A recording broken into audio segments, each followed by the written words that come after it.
Aloha, this is Jessica Smith in response to the Chapter 5 reading in Keegan's book, In Over Our Heads. And I really enjoyed being able to reread this book. I really enjoyed the book the first time around, and being able to go back through and refresh my memory has been very helpful. Excuse me. I enjoyed coming back to our dear friends Peter and Lynn and seeing their experiences within the third and fourth level of thinkings and how different it is. It was a lot clearer this time around, having also just studied preparation and growth, and especially the Ophelia syndrome.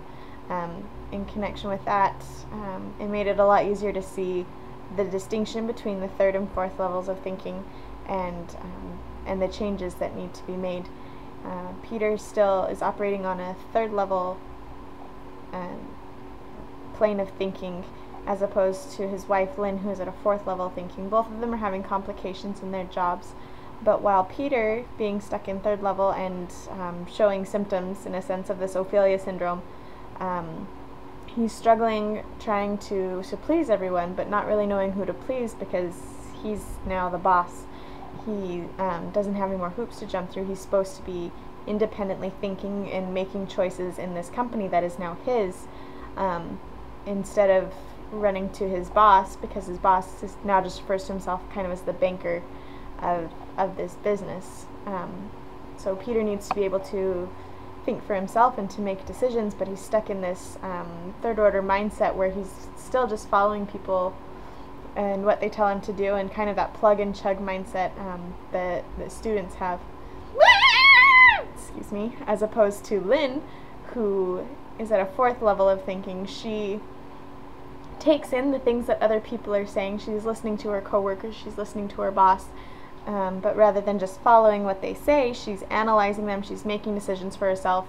She has something that she agrees with, this proposal that she agrees with, but it disagrees with what her boss wants her to say, and so she's frustrated because she's kind of stuck in this tight spot and needs to think creatively to find a solution to the problem, to be able to please both sides. But she is able to think critically. She is able to analyze the situation and what's going on in order to make that decision, whereas Peter's just frustrated because he's not seeing the decisions that he has to make. He's more just kind of treading water in a sense, on the verge of drowning, because he can't figure out what his boss wants, when really his boss just wants him to think for himself. And that's probably the biggest difference between the third and fourth level of thinking, and in connection with the Ophelia syndrome, that made it a lot clearer to see what's really going on.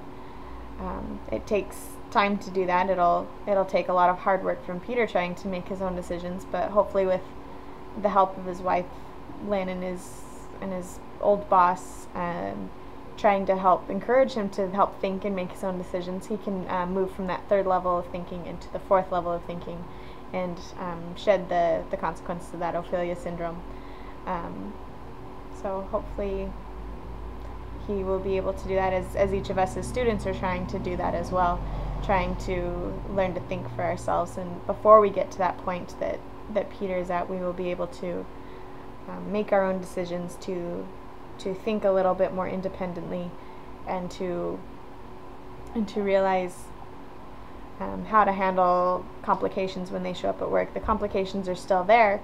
Obviously, even Peter and Lynn, no matter what stage of thinking, there will be complications, but Lynn seems more comfortable in the uncertainty portion of the complications, and is able to move on to finding a solution, and hopefully, if she can, asking the right questions, as opposed to Peter, who's just stuck in the very beginning. He's in over his head, as the book suggests.